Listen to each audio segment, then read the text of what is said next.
Olá, bem-vindos. Sejam todos muito bem-vindos aqui à nossa sala, à nossa igreja, aqui na Pontinha, em Lisboa. E a partir deste momento vamos entrar no tempo da palavra e você vai ouvir a palavra de Deus. E essa palavra vai entrar no seu coração e a sua vida nunca mais vai ser a mesma. Pegue na sua Bíblia, onde quer que você esteja, e acompanhe toda a mensagem que vai ser transmitida, porque você vai ser tocado por Deus hoje. E nós aqui na sede e na sala vamos dar um grande bem-vindo e uma grande salva de palmas àqueles que se juntaram a nós hoje. Amém? Glória a Deus, sejam bem-vindos. Aleluia. Glória a Deus. Aleluia. Pegue na sua Bíblia e levante bem alto a sua Bíblia e diga: esta é a minha Bíblia. É a palavra de Deus. E diga: eu sou tudo o que a Bíblia diz que eu sou. Diga: eu tenho tudo o que a Bíblia diz que eu tenho. Diga: eu posso tudo o que a Bíblia diz que eu posso. Diga: eu estou prestes a ouvir a palavra de Deus.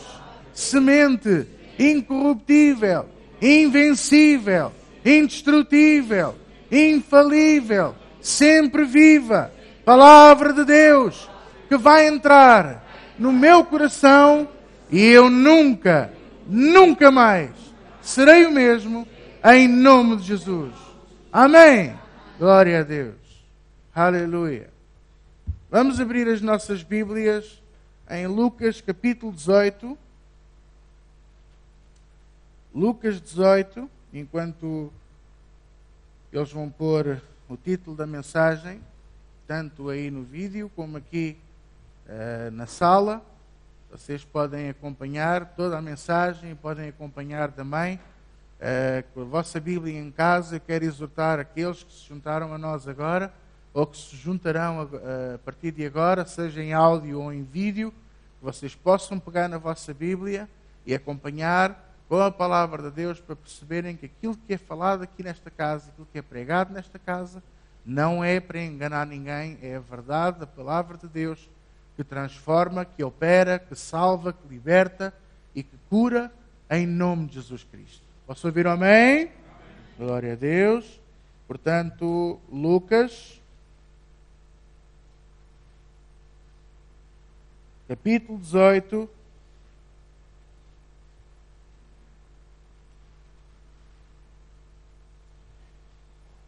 versículo 27. E enquanto você está a preparar e a terminar de abrir, eu quero vos dizer que nós hoje vamos para a terceira mensagem de 4, cujo título é Milagres de Deus para os fracassos do mundo. Diga comigo: milagres de Deus para os fracassos do mundo. E eu quero vos dizer que este mundo está verdadeiramente fracassado. Seja na sociedade, seja na política, seja nas finanças, seja na economia, seja até na família. Eu ainda esta semana me lembrei de uma coisa que eu não sei se falei na semana passada, mas lembrei-me e de facto é uma grande verdade. Cada vez mais eu ouço falar que a população portuguesa está a envelhecer, há cada vez menos filhos, há cada vez menos crianças. E eu pergunto: excelente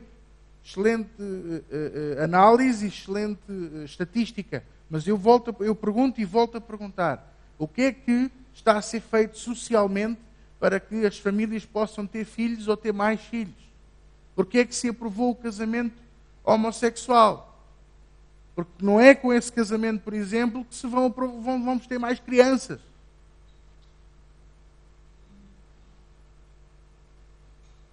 Vocês lembram-se de uma mensagem que eu ministrei há cerca de 2 anos? Mas não se lembram. Mas eu lembro bem da mensagem. Mas vocês não se lembram. O perigo da mistura. De nós misturarmos as coisas. Vocês sabem qual é o resultado da mistura entre um cavalo e uma mula, não é? E um jumento. Um jumento, não é? Uma jumenta, exatamente. Pois, lá está. Entre um cavalo e um jumento não dá nada. Mas entre um cavalo e uma jumenta dá uma mula. E a mula é o quê? Estéril. Está a perceber? Primeiro é as misturas e depois é o erro da sociedade. O pastor é contra a homossexualidade? Sou. Mas é contra as pessoas? Não. Eu amo os homossexuais, mas detesto o que eles praticam. Abomino, porque não vem de Deus. E eu já tive colaboradores homossexuais dentro da igreja, muito bem camuflados. Praticamente só eu sabia. E sabe uma coisa? Sempre os amei, sempre os defendi, sempre os protegi, mas sempre combati o pecado praticado. Porque Deus não aprova isso, percebem?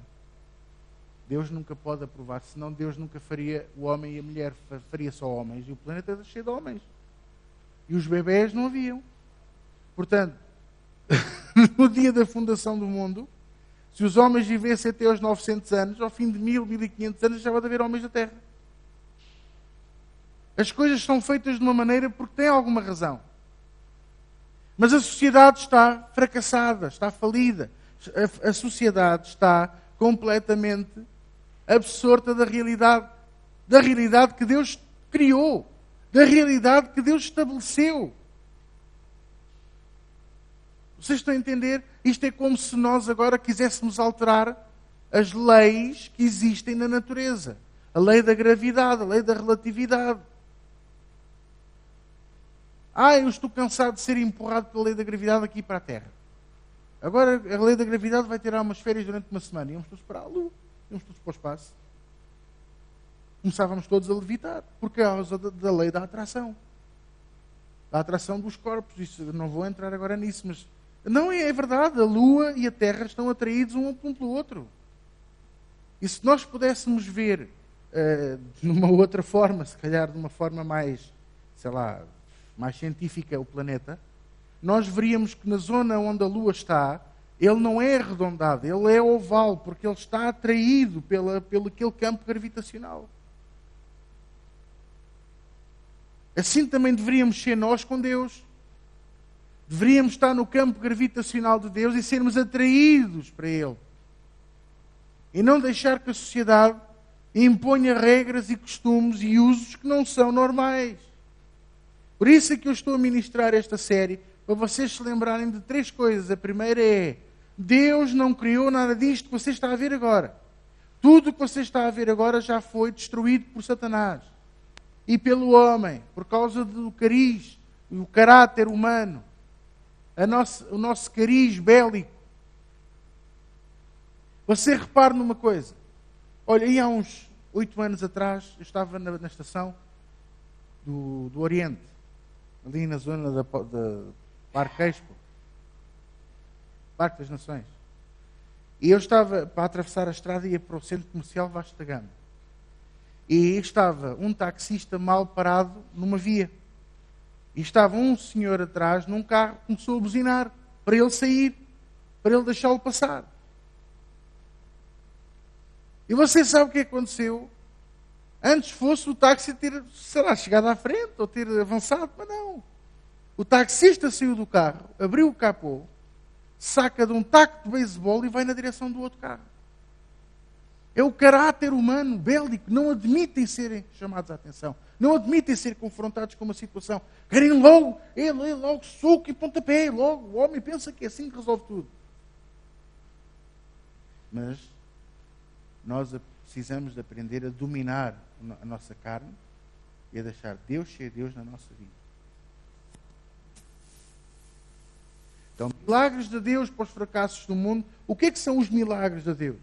Você lembra-se, na primeira mensagem nós estudámos acerca de Nicodemos e vimos também, segundo aos Coríntios 5:17, assim que se alguém está em Cristo, nova criatura é, as coisas velhas já passaram, eis que tudo se fez novo.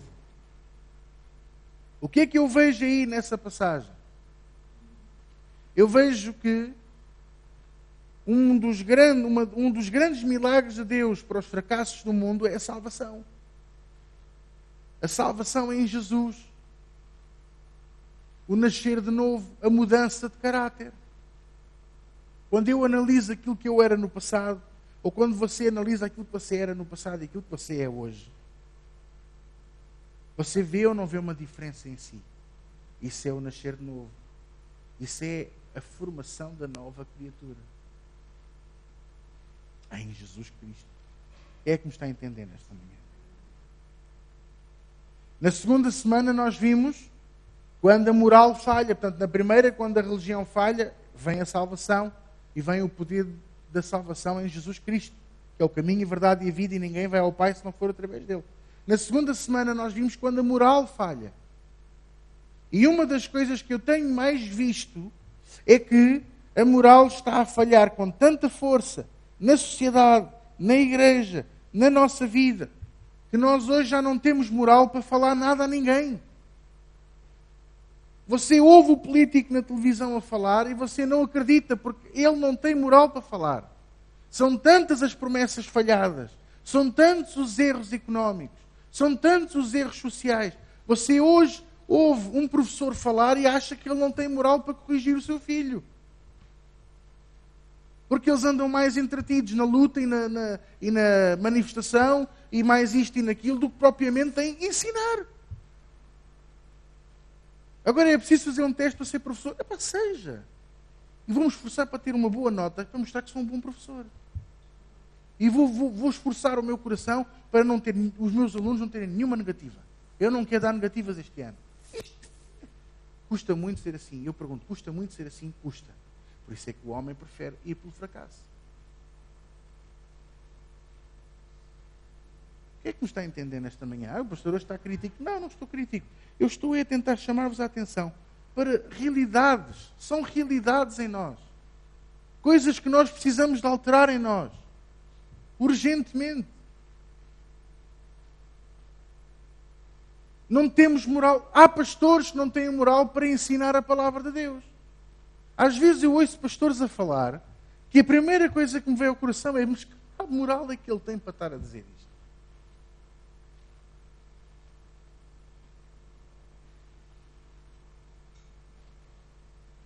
Pastores que já falharam no casamento, já falharam na família, como é que podem ensinar sobre família? E outra, não vou entrar muito nisto, mas... E outras coisas. Olhe, por exemplo, outro aspecto em que faz a moral falhar e fracassar, sabe qual é que é? É quando tomamos as coisas por garantidas. Há pessoas que dão a salvação por garantida e por isso mesmo perdem a moral de ensinar os outros. Perdem a moral de exortar os outros. Há pessoas que dão a responsabilidade que têm na igreja como garantida, ou que dão a unção que Deus dá como garantida e depois perdem a moral para corrigir, perdem a moral para ensinar. O que é que me está a entender? E quando a moral falha, o que é que entra? O amor. O amor e a misericórdia. O amor e a misericórdia. O amor e a misericórdia. E hoje vamos ver quando a fé falha. Porque a fé falha.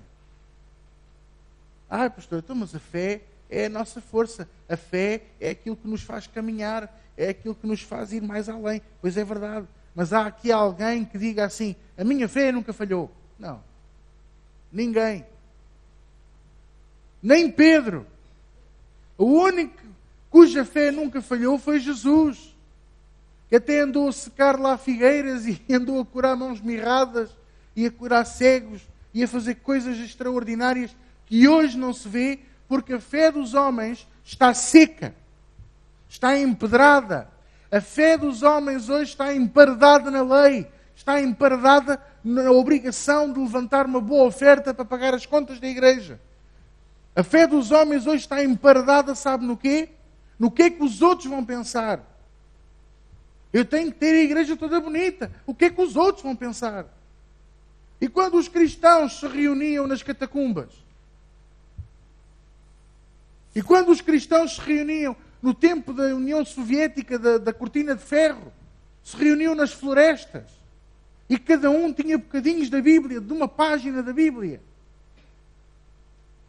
Eu já estive aqui a varrer esta floresta toda, é para estar bonita, e pastor, temos que comprar um tapete aqui para o centro da floresta. O que é que as pessoas vão pensar? Pastor, falta uma boa carpete na igreja infantil. está certo. É por causa do frio no inverno, é verdade, isso também concordo, mas não é para ser bonito. O que é que me está a entender nesta manhã? Quando a fé falha, diga comigo, eu hoje vou aprender o que fazer quando a fé falha. Abra comigo, se faz favor, em Mateus 14.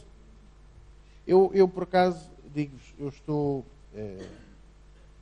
contente porque Deus é Deus e Deus é grande. Aqui o nosso presbítero João Falcão Machado não sabia o que eu ia pregar. Sabia o título, provavelmente, mas não sabia qual era, nem se lembrava, não é? Pois, não tinha ideia, mas é engraçado que ele focou duas coisas aqui nesta pequena palavra que deu ainda agora e na oração que fez pelas finanças, que eu vou falar hoje. Deus se usou dele para confirmar o que está a ser falado hoje.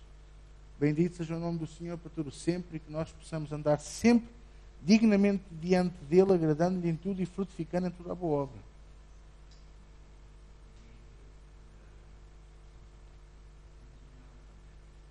Então foi hoje mesmo já, não é?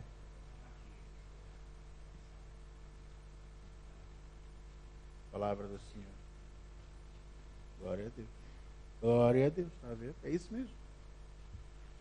Bendito seja o nome do Senhor para todo sempre. Mateus capítulo 14. Está a ver? É isto que eu quero para si, para a sua vida. Eu quero que você, quando estiver na igreja, ou na sua casa, na sua comunhão pessoal com Deus, ou em adoração aqui na igreja, e você sentir no seu coração ajoelhar, ajoelhe-se. Pastor, e se eu sentir levantar os braços, levante. E se eu sentir chorar, chore, porque aqui ninguém vai olhar, nem ninguém vai acusar. Você está na casa do Pai. O presbítero ajoelhou-se e Deus falou ao coração dele. Pastor, mas eu sou humilde se eu me ajoelhar. Não, mas é uma atitude que nós temos. É uma postura que nós temos, percebe? É uma postura que nós temos diante de Deus. Você já me viu ajoelhar? Você, por acaso, ainda não me viu prostrado no chão. Eu já estive aqui várias vezes, neste chão. Prostrado diante dele.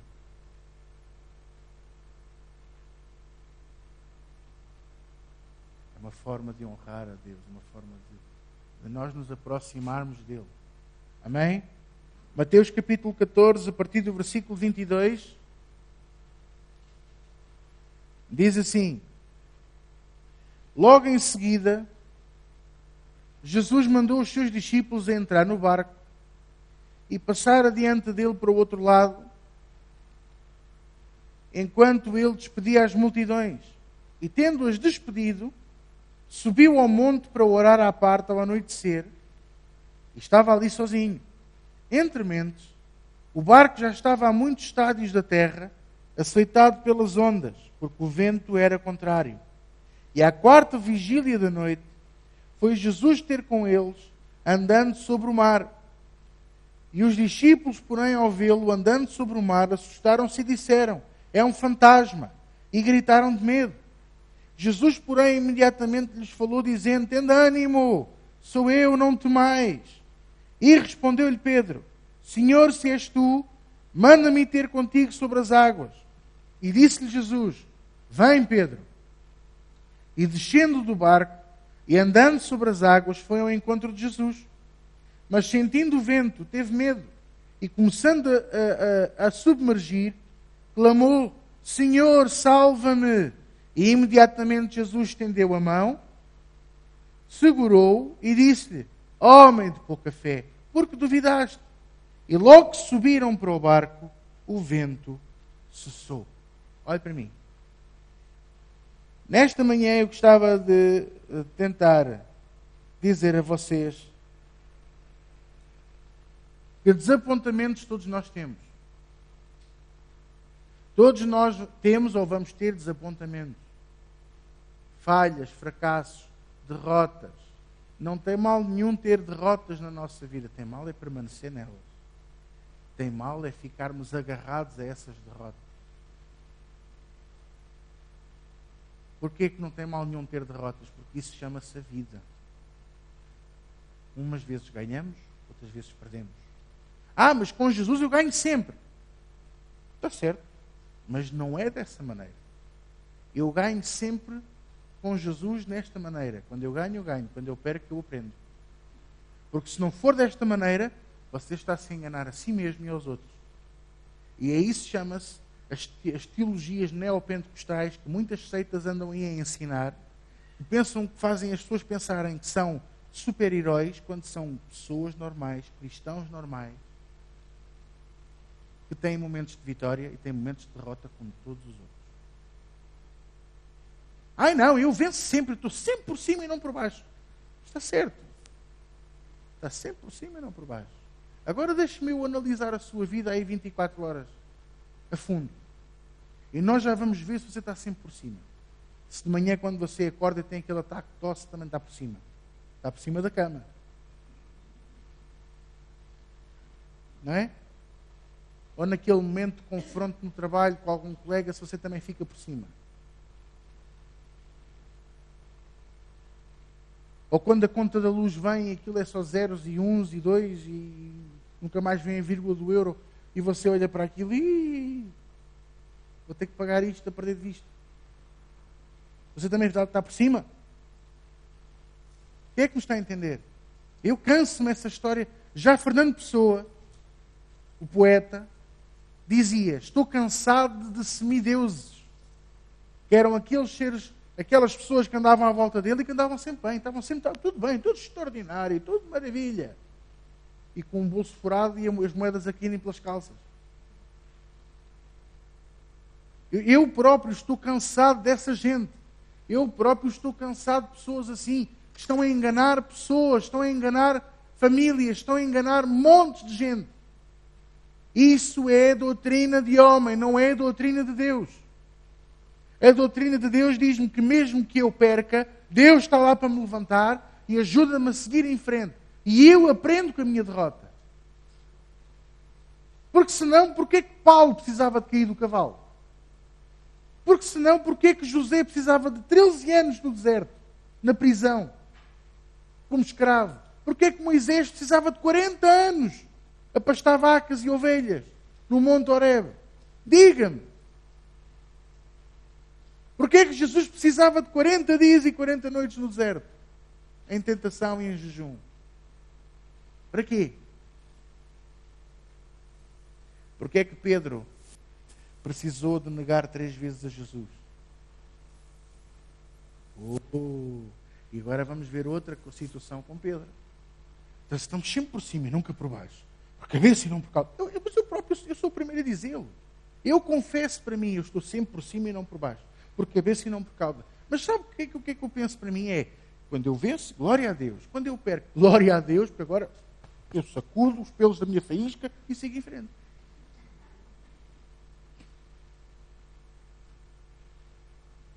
Perdi. O que é que eu aprendo com a minha derrota? Isso é que é importante saber. O que é que me está a entender? Vocês estão-me a entender nesta manhã? Agora, nós acabámos de ler uma passagem com Pedro e os discípulos. E vejam uma coisa, o desapontamento que eles estavam a ter, e isto foi uma noite de desapontamento. Primeiro, Jesus ordenou que eles entrassem no barco. Algumas versões dizem, Jesus obrigou-os. Ora, eu tenho muitas dúvidas que Jesus obriga alguma coisa a alguém. Quando muito deu-lhes a instrução, ou deu-lhes a ordem, vá, vocês vão para o barco, vão andando que eu já lá vou ter.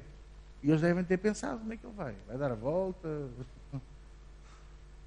Vai a ré? Ele vai a ré, mas ele tem ali uns bons músculos, uns bons bracinhos. Ele foi carpinteiro. Você pensa que a madeira é leve? Portanto, eles foram andando. Agora, 4ª vigília da noite. Você sabe que o dia judeu divide-se em 12 horas de noite, 12 horas de dia. E dentro dessas 12 horas divide-se em 4 vigílias, 3 horas cada. 4ª vigília da noite, 6 da manhã. O dia já devia estar a começar a raiar. Você já imaginou as nuvens negras no céu? A chover, frio, as nuvens altas a cobrirem o barco, o vento a soprar, o mastro a partir, provavelmente. Sim, porque ainda não havia barcos a motor, portanto deviam ser ou a remos ou a vento. Não é? Você já pensou nisto? E 12 fulanos dentro do barco. Alguns deles pescadores profissionais.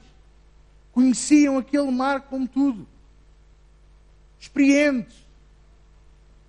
Enquanto os outros, se calhar, alijavam o barco da água com baldes, os outros seguravam o leme e seguravam o mastro.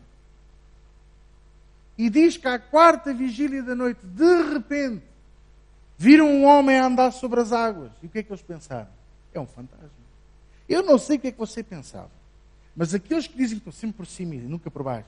Ai, Jesus, está fixe, está tudo bem. Sabe que eles nunca têm medo. Sei que alguns até dormem de luz acesa de noite. Ninguém tem medo. Não. O papão, nem pensar. O homem do saco, isso é o governo. Não. Parece que estou a brincar, mas estou a falar uma coisa tão séria.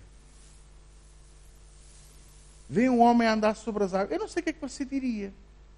Você, no meio de uma tempestade, encharcado até os ossos, a levar com água em cima, peixes em cima, algum caranguejo a ficar pendurado em algum sítio. Já pensou? Frio, a chover, o vento. Diga lá, eu faço bem o vento, não faço.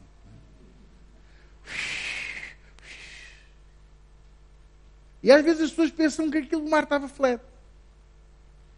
Olharam para o lado e viram 3 surfistas zangados, não havia ondas. Não! As ondas estavam grandes. Eu já lhe vou provar que as ondas estavam grandes. Então imagine, quando o barco ia acima e eles conseguiam ver o horizonte, viu o homem a andar. Vestido de branco. Mas quando o barco ia abaixo, eles perguntavam, tu viste o mesmo que eu? O que é aquilo? Epá, não sei, o barco ia acima. Epá, é um fantasma. Epá, eu nem vi bem, vou esfregar aqui os olhos. Já pensou? Vou esfregar os olhos. Vocês sabem que os pescadores são extremamente supersticiosos. Cada barco tem um olho. Geralmente estão, como é que se diz, santificados a uma santa. As mulheres vão chorar com as 7 saias para a praia e ver os homens a partir. Atiram rosas ao mar. Não, são superstições. Ouça, não estou a gozar. Eu até respeito. Nada disso funciona. Mas é a forma delas quererem nas coisas. Entende? O barco só sai se tiver certas condições. Se não tiver, o comandante não se atreve a fazer o barco sair do porto. Dá azar dizer certas coisas dentro do barco. Eles têm lá aquilo. É uma religião autêntica. Agora, se há coisa que eu sei é que eles são super supersticiosos. E eu não sei, mas eu tenho aquela sensação que eu acho que não era preciso ser supersticioso para, vendo um homem andar por cima das águas, não sei, digo eu. Eu imagino o barco a vir acima e eles, epá, é um fantasma. Quer ver? É porque nós acabámos de ler, não é? Veja aqui. Versículo 26. Os discípulos, porém, ao vê-lo andando sobre o mar, assustaram-se e disseram, é um fantasma, e gritaram de medo. Ai, que vamos morrer! Não morremos da tempestade, morremos do fantasma. E se não for do fantasma, eu morro de medo e de susto. Versículo 27. Jesus, porém, imediatamente lhes falou, dizendo, tende bom ânimo, sou eu, não temais. Há quem diga que Jesus atravessou o mar da Galileia por cima das águas por causa do preço dos barcos. Mais valia ir a pé, não é? Agora imagine, Jesus vê eles a gritar, vê eles aflitos e diz, não tenham medo, sou eu. Tenham calma. E os discípulos ficaram a pensar, olha, é um fantasma que fala. Ainda é pior. Versículo 28. Respondeu-lhe Pedro, o único corajoso da casa. Senhor, se és tu, manda-me ter contigo sobre as águas. E Jesus respondeu-lhe aquilo que ele estava à espera, não é? Olha, vem. E Pedro deve ter pensado, no que é que eu me fui meter? Porque já imaginou as ondas, o vento, a chuva. Estava escuro. Eles deviam estar cansadíssimos de uma noite inteira de tempestade. Você já alguma vez andou muito tempo na tempestade? Imagine que você saía de casa e era daqueles dias de temporal. Chuva tocada a vento, o chapéu a dobrar para trás e você a apanhar uma molha daquelas, sabe, até aos ossos. Mas você vai a pé, na rua, até casa, a pé. Agora imagine no mar, com as ondas a entrar para cima. Aquela ventania nos seus ouvidos, você a sentir os ouvidos a tinir. O gelo a apertar na ponta do nariz. Olha comigo, eu sinto aqui. Não sei se é para dizer que a penca é grande, mas sinto aqui às vezes o frio a estalar aqui assim na ponta. A sério, sinto mesmo. E Pedro diz-lhe, se és tu, manda-me ter contigo. Do tipo, ou és um fantasma, e eu afogo-me aqui neste mar, ou então és tu, e eu vou ter contigo. E Jesus diz-lhe, então vem ter comigo. E, versículo 29, versículo 30, perdão. Não, perdão, 29. Disse-lhe ele, vem. Pedro, descendo do barco e andando sobre as águas, foi ao encontro de Jesus. Olha para mim. Há aqui alguém que já tenha andado sobre as águas e não vale falar na ponte, passar de carro na ponte, não conta.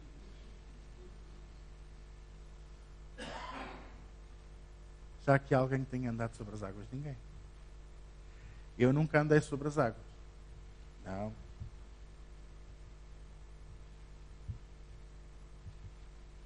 Mas na minha vida, praticamente todos os dias eu ando sobre as águas.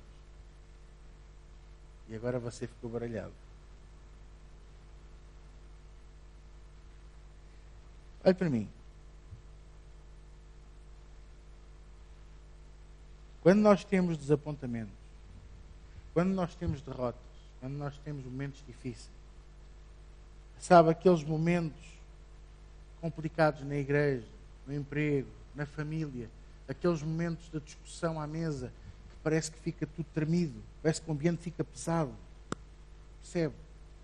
Ou no emprego, uma discussão com um chefe ou com um colega, em que até o nosso coração fica azedo, ficamos assim tipo transtornados, percebe? Quando nós, ou na própria sociedade, você não se sente bem a andar na rua, acha que as pessoas estão todas a olhar para si. De certeza que você já sentiu alguma destas coisas. Eu quero dizer que você tem a esperança da glória dentro do seu coração. E quando a sua fé falhar, lembre-se de Jesus. Lembre-se que Jesus vem sobre as águas para vir ter consigo. Há muitas vezes há circunstâncias na nossa vida que parecem que vão arruinar tudo. Parecem que vão destruir tudo o que nós temos lutado para ser e para ter. Alguns de nós temos lutado tanto para ter o carro que temos, para ter a casa que temos, o emprego que temos, para termos as contas todas pagas.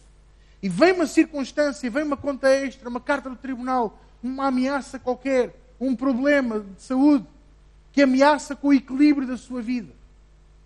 Isso gera desapontamento no nosso coração. E sabe o que é que faz? Faz a nossa fé vacilar. Faz a nossa fé falhar, fracassar.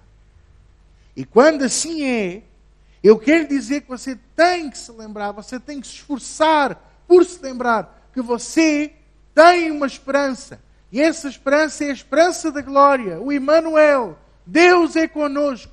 Aquele que nunca nos deixa, nunca nos desampara. Aquele que é o Criador dos céus e da terra e do mar e de tudo quanto neles há. Por meio dele tudo foi criado, tudo existe e tudo é sustido pelo som da palavra que sai da sua boca. E o seu nome é Jesus Cristo. Amém, igreja? Deus tem poder para nos arrancar das circunstâncias da vida. Deus tem milagres para operar nessas situações. Tudo o que nós precisamos é da unção de Deus na nossa vida.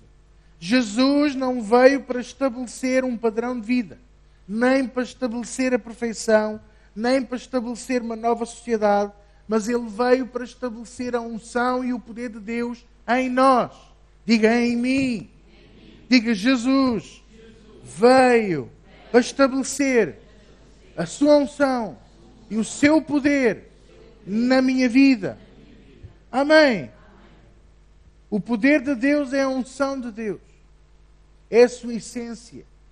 É a glória que nos foi dada por herança, que vem através da comunhão com Deus.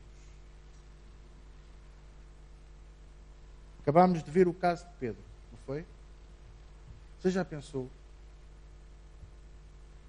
Qual é a força dos ventos que sopram na sua vida? Pastor, eu às vezes tenho a sensação que estou no meio de um furacão. Um furacão de nível 10. Não existe, só até nível 7. Pastor, às vezes eu parece que estou no meio de um tufão. Às vezes parece que estou no meio de um tsunami, de um maremoto. Qual é a força dos ventos que sopram na sua vida? Qual é o tamanho das ondas? Ainda é de noite, há nevoeiro, chove a potes, frio. Mas eu quero dizer que no momento em que Pedro disse, se tu és Jesus, faz-me ter contigo, ele não olhou para as circunstâncias que estavam à volta dele. Pedro não olhou se era de noite. Pedro não olhou se o mar era fundo ou não era fundo. Pedro não olhou se estava frio ou se estava a chover. Pedro nem sequer olhou para o tamanho das ondas. Muito menos olhou para o vento. Quando o barco foi acima, ele disse, se és mesmo Jesus, faz-me ter contigo. E quando o barco foi abaixo e quando veio acima, Jesus disse, bem, Jesus está a dizer a mim assim hoje, bem,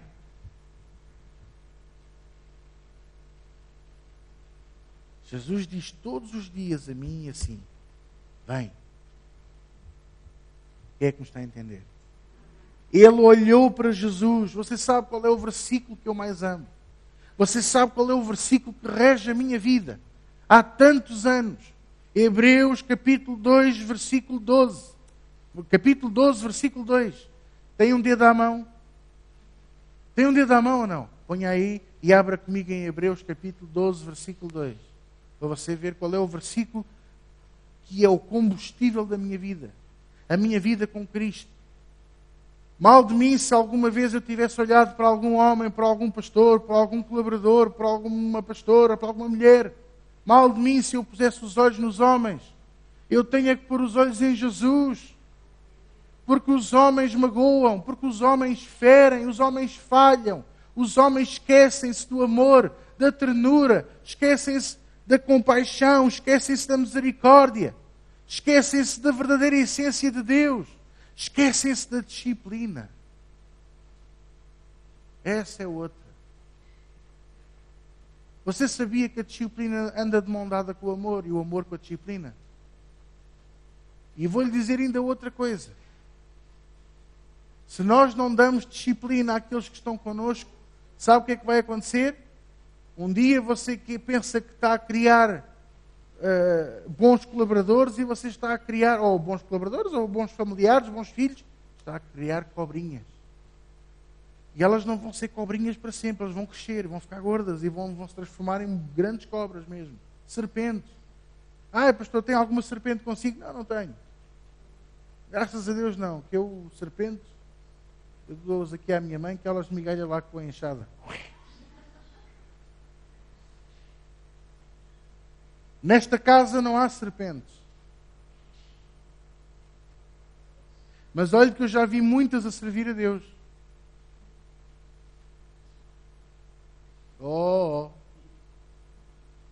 Conheço algumas no meu emprego. E é impressionante que já aprenderam a andar, já não rastejam. Hebreus capítulo 12, versículo 2, diz assim: olhando para Jesus, o autor e consumador da nossa fé, o qual, pelo gozo que lhe estava proposto, suportou a cruz e desprezou a ignomínia ou a afronta, e hoje está sentado à destra do trono de Deus. Aleluia! Olhando para Jesus, olhando para Jesus, olhando para Jesus e não para os homens, olhando para Jesus e não para as circunstâncias. Eu não tenho que olhar para o vento e digo-vos, hoje houve uma grande ventania aqui na pontinha. Houve uma grande ventania. Mas eu não posso olhar para os ventos, eu não posso olhar para a chuva, eu não posso olhar para a noite, eu não posso olhar para o frio, eu não posso olhar para o tamanho das ondas. Eu tenho que olhar para Jesus.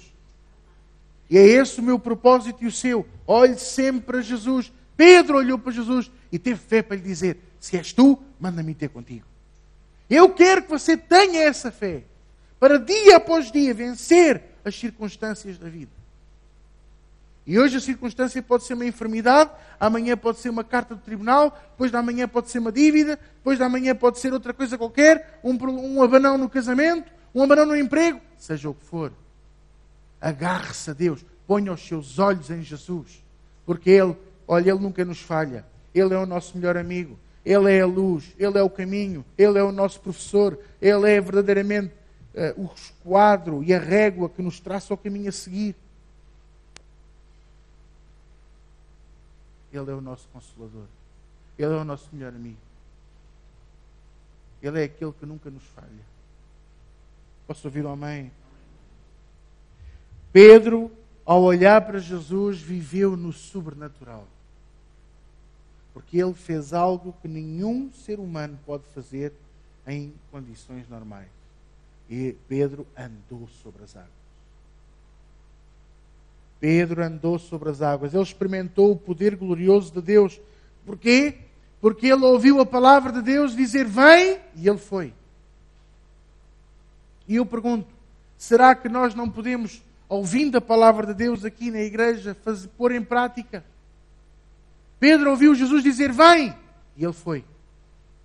Ele praticou. Ele não se tornou apenas um ouvinte. Jesus disse-lhe: vem, Pedro. E Pedro não lhe disse: mas eu vou molhar os sapatos. E já viste, são alparcas, e depois para secar é uma chatice. E está a chover tanto. A minha túnica está toda ensopada. Jesus tem paciência e dizer: vem, Pedro. E ele: mas eu tenho medo das ondas. Olha para isto, estão tão grandes, e se me caírem em cima?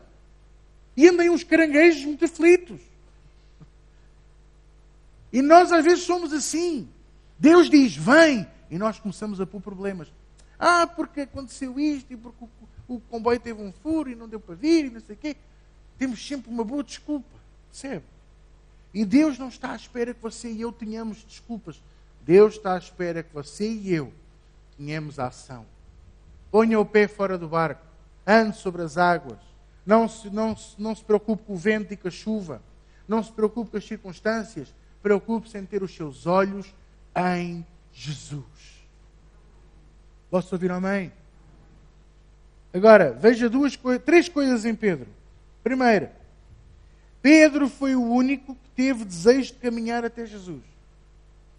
Dos 12, 11 ficaram dentro do barco. E sabe, vem logo a teologia. Alguém tinha que cuidar do barco.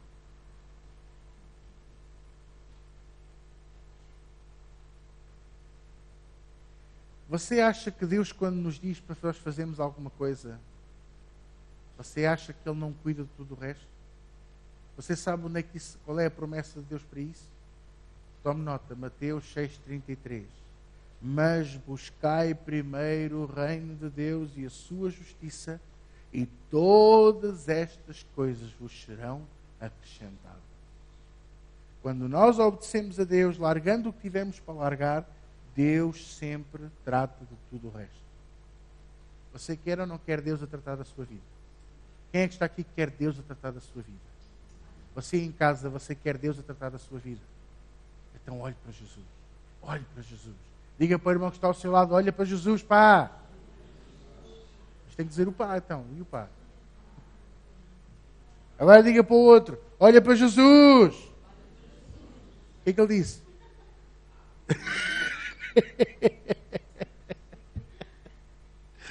Eu não ouvi, pastor, eu estava a falar, mas ouvi o pá.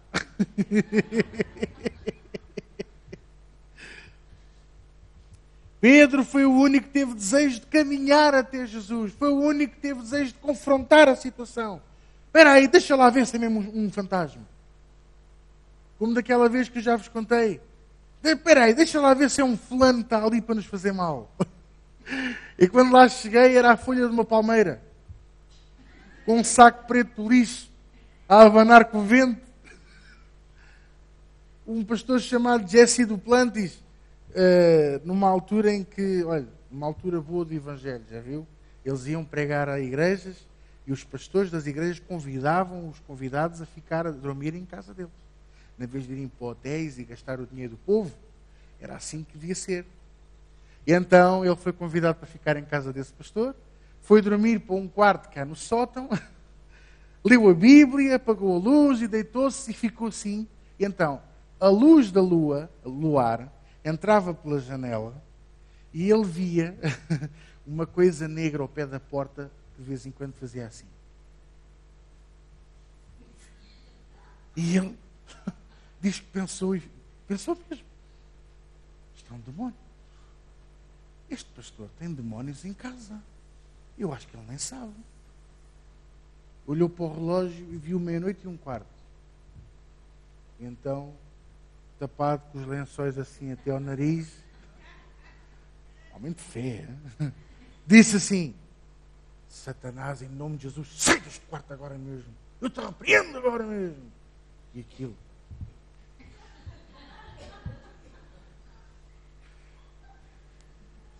E ele pensou: ele não me está a obedecer. Sai, Satanás! Eu tomo autoridade sobre esta casa agora mesmo. Sai no nome de Jesus! E aquilo.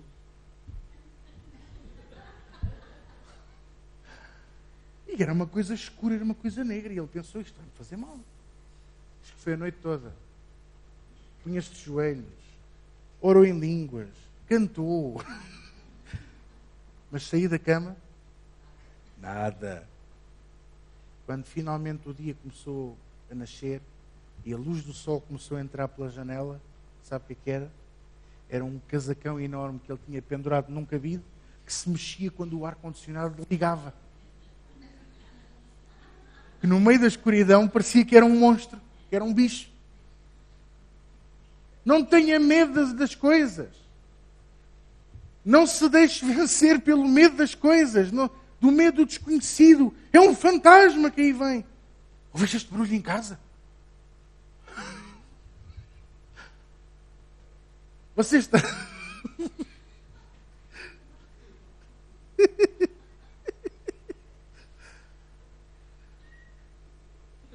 Glória a Deus.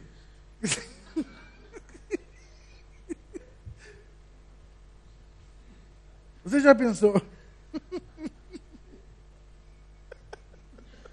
Ai, deixa-me respirar. Ai. Não tenha medo das coisas. Você está em casa à noite e ouve um barulho na outra parte da casa e você pensa: está aí alguém, entraram pela janela. Não tenha medo, vá em frente. Mas você não tenha mesmo medo, porque Deus é consigo. Samuel Dr. Ian, no Egito, estava no quarto do hotel. Tinha acabado de vir uma campanha de evangelização. Mais de 1000 pessoas tinham entregue a vida a Jesus na cidade de Assiut, norte do Egito. E ele entrou no quarto, ajoelhou-se, trocou de roupa, tomou o seu banho, ajoelhou-se ao pé da cama e disse: Senhor, eu estou tão cansado, eu não consigo orar muito hoje. Mas olha, obrigada por tudo, obrigada pelo dia. Agradeço-te em avanço pelo dia da manhã. Amém. E foi-se deitar. Às 2 da manhã, 4 fulanos entraram pela janela, todos vestidos de preto. Entraram no quarto, amordaçaram-no, ataram-lhe as mãos e os pés e já estavam com a faca encostada ao pescoço dele. Iam matá-lo ali. Quando um daqueles homens chegou o facalhão ao pescoço dele, porque era para cortar. Estava amordaçado, estava preso, não podia lutar, não ia fazer barulho. Já só iam andar com ele morto de manhã. Quando ele chegou a faca ao pescoço, ele disse com a sua própria mente, veja só, com a mente, nem foi com a boca, foi em nome de Jesus, Satanás, sai daqui! E conforme o vento entrou dentro do quarto dele, os 4 foram levados com o vento, ele nunca mais os viu. E vocês sabem que andar em que ele estava? 15º andar. Não tenha medo. Agarre-se a Jesus. Agarre-se, ponha os seus olhos só em Jesus. E só nele. Não tenha medo de barulhos e de vultos e nada disso. Seja corajoso. Seja corajosa. Mulher de Deus, seja corajosa. Eu não abro a porta depois das 9 da noite. Pergunte sempre quem é. Eu nunca abro a porta sem perguntar quem é. Acha que eu abro a porta a alguém? Eu não abro. Mas não tenho medo de abrir a porta a ninguém. Quem é? Publicidade, não me interessa. Não estou interessado, muito obrigado. É um vizinho, sim senhor, diga lá. Não tenha medo. Toca a campainha e você esconde-se no fundo da sala. Toca a campainha. Que não seja o marido sem as chaves, porque senão ele está entalado, nem entra em casa. Estou a brincar, mas estou a falar a sério. Não tenha medo, faça como Pedro. Tenha desejo de caminhar até Jesus. Tenha desejo de caminhar por cima do problema. Tenha desejo de seguir em frente, enfrentar o problema. Segunda coisa que nós aprendemos com Pedro.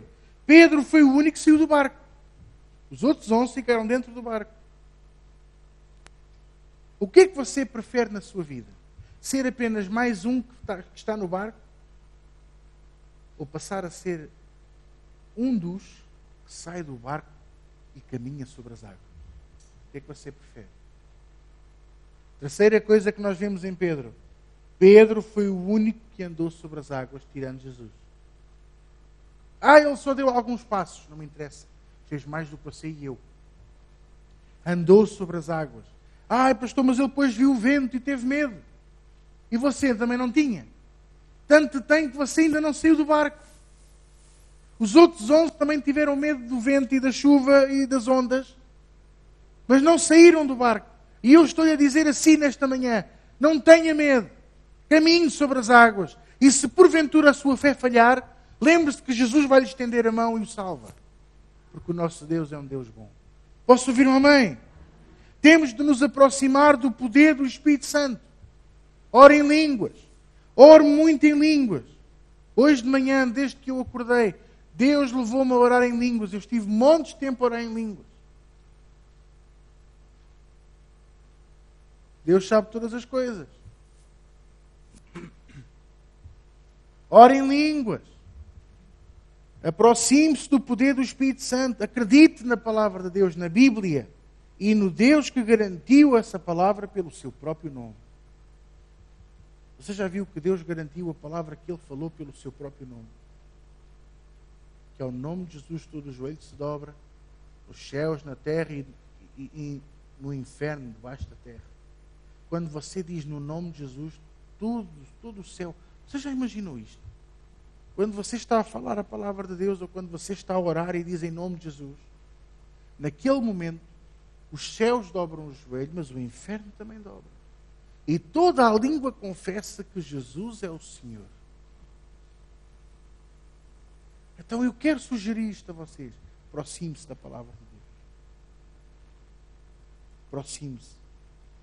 Você hoje está a aprender como vencer o mundo. Com a sua fé, com a sua perseverança. Nunca desista.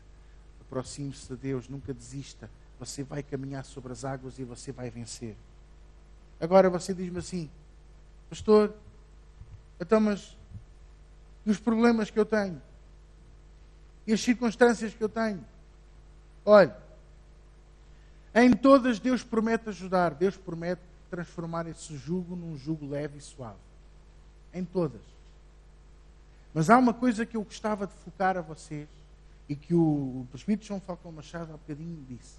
Lembra-se do que é que está na palavra de Deus? Quem quiser vir após mim, Quem quiser vir após mim, negue-se a si mesmo. Porque há muito boa gente que esquece deste pequeno pormenor. Negar-nos a nós mesmos é por o nosso caráter crescer. Se você não se negar a si mesmo, você nunca vai conseguir transportar o peso da cruz. Eu não estou a falar da cruz de Cristo. Eu estou a falar da cruz, do preço que você e eu pagamos por sermos cristãos, filhos de Deus, mais que vencedores em Cristo Jesus em todas as coisas. Mais que vencedores, pastor? Sim, sim. Porque mesmo na derrota, eu sou mais que vencedor. Porque eu sempre aprendo. Porque eu sempre tenho algo de Deus. Posso ouvir um amém? Posso ouvir um amém? Negue-se a si mesmo. Tome a sua cruz e venha após Jesus. Segunda coisa que eu quero dizer ainda dentro disto. Você viu que ele disse também e disse tão bem. Jó. Às vezes nós já somos cristãos há mais tempo, às vezes perdemos um bocadinho da eficácia da palavra, porque transformamos a palavra de Deus não é só apenas chavões, mas é em coisas que parece que lhe queremos mesmo tirar o efeito. Sabe porquê que eu estou a dizer isto? Porque Jó, no capítulo 1, depois do que lhe aconteceu primeiramente, foi a perda de todos os bens materiais e dos filhos,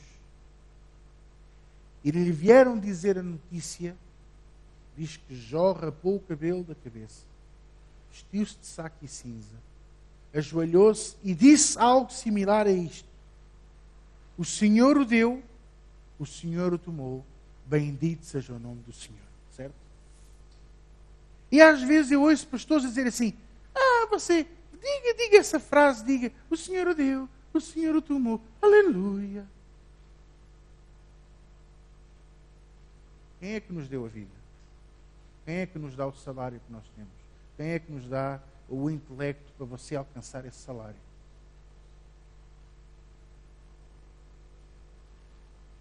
Não é Jesus? Não é Deus? Então o Senhor o tomou. Porque o Senhor o deu primeiro. E depois perdemos. Não há nada que nós não percamos que Deus não nos dê coisa melhor. Pastor, não diga isso porque eu perdi um filho. Mas está com Jesus, então já lhe deu uma coisa melhor. Porque, olha, eu conheço poucos pais que vão poder dizer que os filhos vão estar com eles lá em cima no céu. Não diga isso porque eu perdi um pai, perdi uma mãe. Estão com Jesus? Então você já tem uma coisa melhor. Eu perdi um emprego. Perdeu o emprego. E então? Vamos à luta para o outro. Vamos procurar. Vamos fazer a nossa parte. Vamos caminhar sobre as águas. Olhando para Jesus. Acreditando que o Senhor nos vai conceder aquilo que nós lhe pedimos. O que é que me está a entender? Por isso Jó disse, olha, no versículo 29 do capítulo 1, Jó se levantou e rasgou o seu manto e rapou a sua cabeça e se lançou em terra e adorou. E disse, nu saí do ventre da minha mãe, nu tornei para lá, o Senhor o deu, o Senhor o tomou. Bendito seja o nome do Senhor. Acha que tem mal algum dizer isto? Digo-lhe já que não tem. Tem mal é se você usa disso já como um chavão. Percebeu?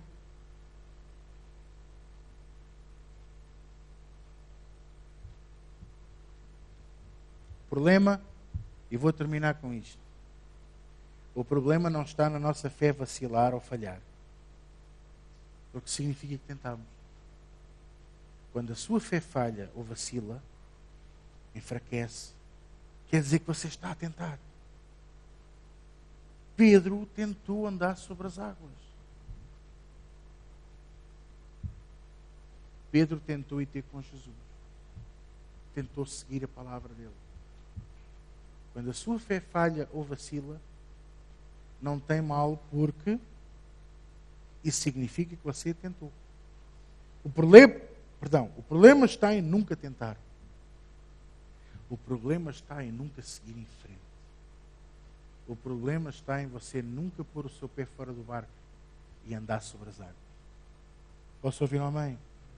Precisamos aprender a aplicar a nossa fé nas coisas da nossa vida, nas coisas da nossa família, do ministério também. Ou seja, como é que eu faço, pastor? É muito simples. Aqui, por exemplo, para a igreja, você fecha os seus olhos e você imagina a igreja cheia. Imagina um grupo de louvor completo. Imagina mais pastores a ajudar-me. Os nossos presbíteros aqui a ajudarem também. Eles já me ajudam, são uma bênção.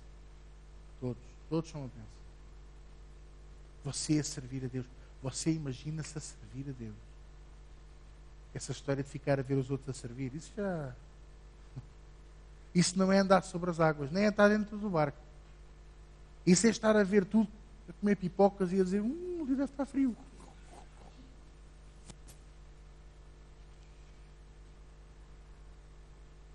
Certo?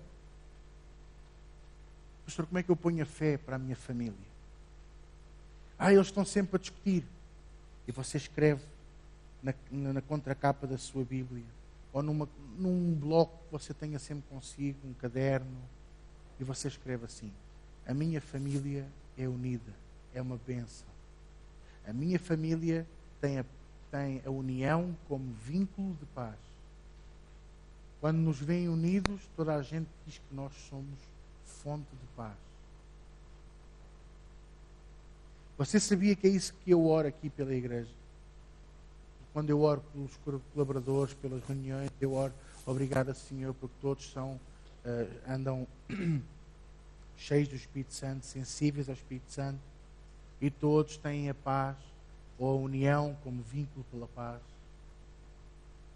Andam dignamente diante de Ti, agradando-Te em tudo e frutificando em toda a boa obra. É a oração de Colossenses 1. Pastor, como é que eu faço essas orações? Está na Bíblia. Efésios 1, todo o capítulo é uma oração de Paulo. Efésios 3 é outra oração de Paulo. Colossenses 1 é outra. Mateus 6, 9 a 13, que é a oração do Pai Nosso.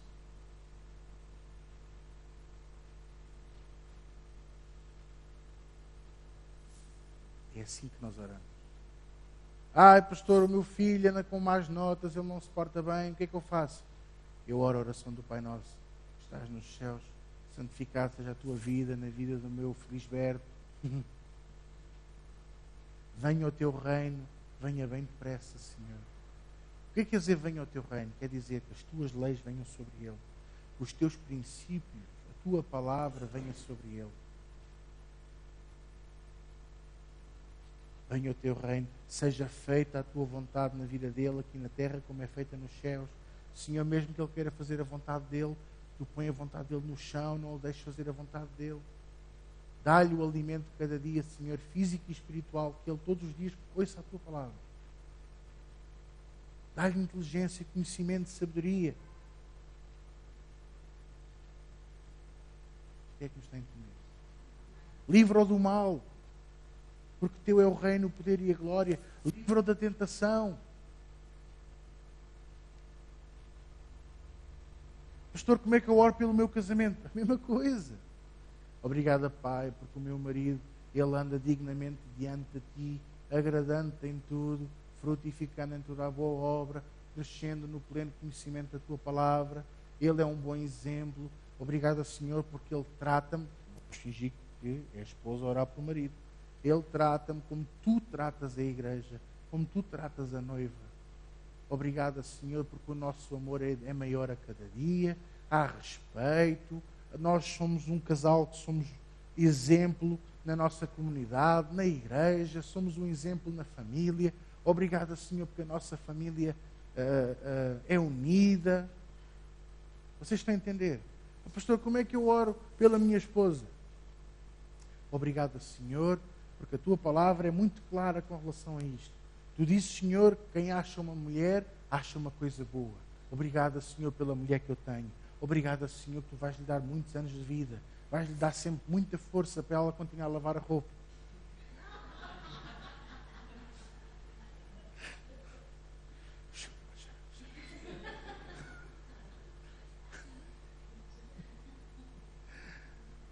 Isto é muito machismo. Mas a primeira parte não é. Dá-lhe muitos anos de vida, dá-lhe vigor, dá-lhe inteligência, sabedoria, conhecimento, para que ela me aconselhe bem em todas as decisões, para que nós sejamos unidos, sejamos um só, que os outros reconheçam que nós não vivemos um sem o outro. Pastor, como é que eu oro para o meu emprego? Querido Deus e Pai, tu dizes a tua palavra, que digno é o obreiro do seu salário. Também diz, Senhor, que aquele que não trabalha, que não coma, eu tenho um emprego. Então eu preciso que tu me ajudes a vencer neste emprego. Dá-me força, dá-me capacidade, dá-me inteligência, dá-me sabedoria, dá-me, Senhor, revelação, faz-me ver as coisas primeiro que os outros. Ajuda-me, Senhor, a criar bom ambiente no meu local de trabalho. Que os outros reconheçam em mim as tuas capacidades. Sabe o que é que eu oro também? Eu oro assim, graças, Senhor, porque dão-te graças por mim. As minhas chefias estão constantemente a dizer graças a Deus que o João trabalha connosco. Mesmo que eles não sejam cristãos, eu falo e decreto que eles dão graças a Deus por mim. O que é que me está a entender? Pastor, e para a saúde? Como é que eu faço para a saúde? É muito simples. Você está enfermo, está doente. É uma doença que está dormente. Não, ora aparece, ora não aparece. E você diz, graças a Deus, que eu estou totalmente sarado. Estarei sempre e longos anos cheios de saúde. Viverei sempre com qualidade de vida. Obrigado, Senhor, porque tu estás a pôr na minha cabeça para eu cuidar do meu corpo. Tu estás-me a ensinar o que é que eu devo fazer e não devo fazer. Estás-me a ensinar os meus limites. E eu vou cuidar do meu corpo e tu vais-me dar sempre saúde, e eu estarei sempre sarado, e eu recuso-me a andar doente, eu recuso-me a andar engripado, eu recuso-me a andar, seja com o que for. Eu tenho Jesus dentro de mim e eu não aceito qualquer tipo de doença, nem enfermidade, nem sequer maleita no nome de Jesus Cristo. São sinónimos, mas você fala assim também. E depois também, se quiser para compensar, diz, eu estou sarado, curado e libertado. Tantos amém. Isto vai ficar no YouTube, você depois pode ir ouvir. Como é que ele falou? Põe no play. Pastor, eu tenho problemas financeiros, como é que eu faço? Senhor Jesus, tu dizes na tua palavra que nunca se viu o justo sofrer necessidade. Eu sou justificado pelo teu sangue, por isso eu creio que a tua prosperidade vive na minha vida. Todo lugar onde eu ponho a planta da minha mão, tudo prospera. Todo lugar onde eu ponho a planta do meu pé, tu me estás a dar. Obrigado, Senhor, porque eu sou abençoado na cidade e no campo, na igreja e no trabalho, na rua e no mercado, onde quer que eu esteja. Todo lugar onde eu esteja é abençoado, porque tu estás comigo. Tu, Senhor, és a força da minha vida. Você sabe o que é que diz a palavra de Deus em Deuteronômio? Para nós nunca dizermos que é a força do nosso braço que nos dá prosperidade. Então, eu sabe, quando é assim, eu digo sempre, és tu que me dás a força para o meu braço. És tu que me dás o intelecto à minha mente, para que eu possa ganhar o meu salário. Por isso o meu salário é abençoado, porque eu dependo de ti. Você percebe porque é que eu digo que Deus é a minha fonte? É a empresa que me paga, é verdade. Mas quem é que me dá a minha capacidade? É Ele. Então, Ele é a minha fonte. Ele é a nossa fonte. Pai, como tu és a minha fonte, eu não posso ter necessidade. Tu prometes na tua palavra, em Filipenses 4,19, que verdadeiramente tu suprirás todas as minhas necessidades em glória por Cristo Jesus. Então, supre todas as minhas necessidades, Senhor. E faz-me saber distinguir necessidade de desejo. Porque às vezes nós baralhamos. E andamos tristes a dizer que Deus não me abençoa, porque andamos a pedir desejos. Quando Deus quer nos suprir a necessidade. Posso ouvir um amém?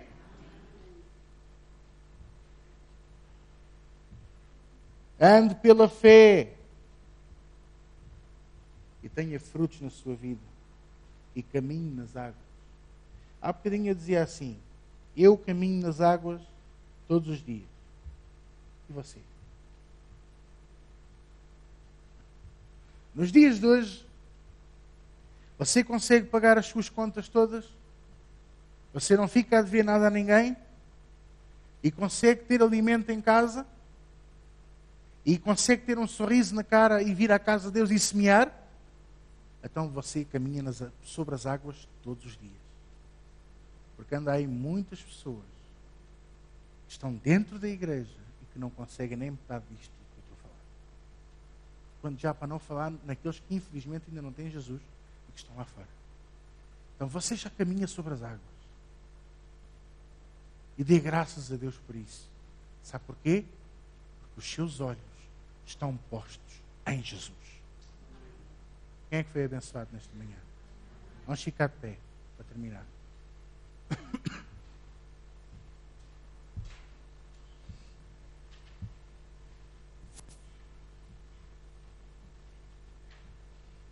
Glória a Deus. Aleluia. Eu acho que até eu vou comprar este CD. Eu vou gravar esta mensagem em CD. Eu próprio vou comprar o CD. Não vou querê-lo grátis. Nem vou ao YouTube ouvir. Vou fazer o CD. Estou a brincar com você.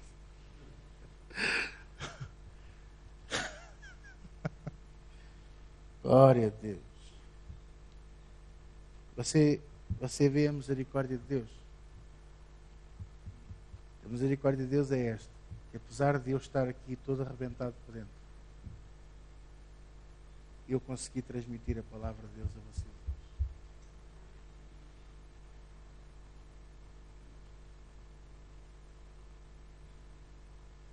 E dou graças a Deus pela sua compaixão por mim e por si e por todos os que fazem parte desta casa. Sabe porquê? Porque esse é o grande amor de Deus. Um amor que excede todo o entendimento. Um amor que é incompreensível.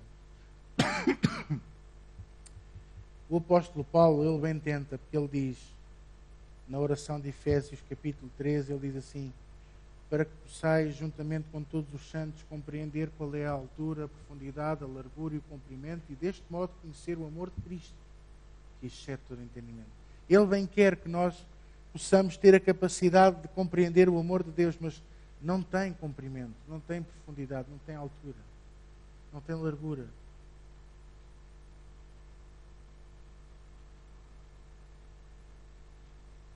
Amém? Eu não quero ninguém entristecido hoje. Sabe porquê? Porque já basta eu. E segundo, Deus é Deus. Vamos permanecer no princípio do jejum e oração. Porque eu creio, nós não podemos parar. Nem na oração. Porque quando o inferno tenta parar, ou quando o inferno tenta fazer qualquer coisa para nos impedir de seguir em frente, isso é sinónimo que Deus está connosco. E é sinónimo que Deus espera de nós perseverança. E digo-vos ainda mais. Os ventos podem estar a soprar com muita força.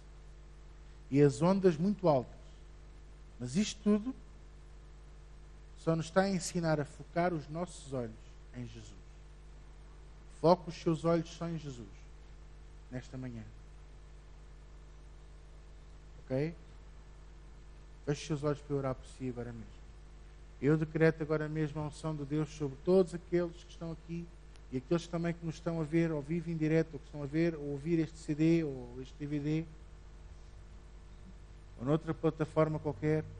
E eu decreto a unção de Deus agora mesmo a libertar de todo o jugo, opressão e perturbação, toda a dor, todo o mal-estar, toda a enfermidade. Agora mesmo em nome de Jesus. E Senhor, eu te peço que tu possas fortalecer a fé em cada coração e que tu renoves o homem interior de cada um de nós, para que nós possamos nesta manhã ter a tua plenitude, a plenitude do teu poder e da tua glória em nós. Aquela mesmo, Senhor, que opera o teu querer e o teu efetuar, aquela que é perfeita, em nome de Jesus. Eu decreto a unção de Deus agora mesmo, a desfazer toda a obra do diabo. Em nome de Jesus Cristo. Em nome de Jesus Cristo. Em nome de Jesus.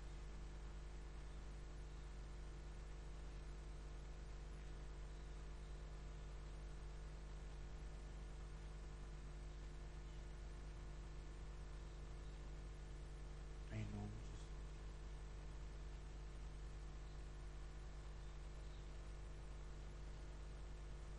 A unção de Deus está aqui. A glória de Deus está aqui no nosso meio. Glória a Deus.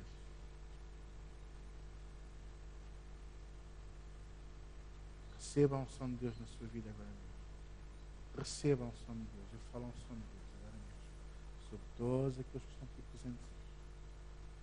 Em nome de Jesus. Em nome de Jesus.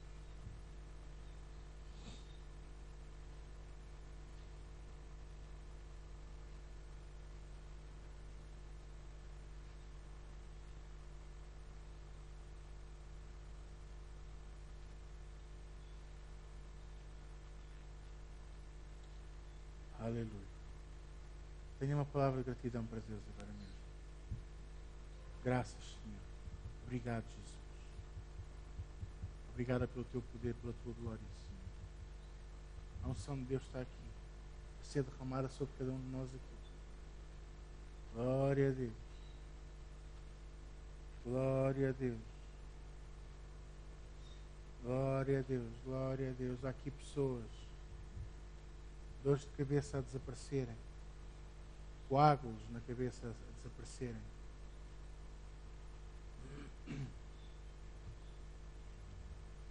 Glória a Deus, glória a Deus, glória a Deus. Há aqui uma pessoa a quem apareceu um alto numa virilha, um alto doloroso. A unção de Deus está agora mesmo a sarar isso tudo, a operar um milagre nesta manhã. Glória a Jesus Cristo. Glória a Jesus Cristo.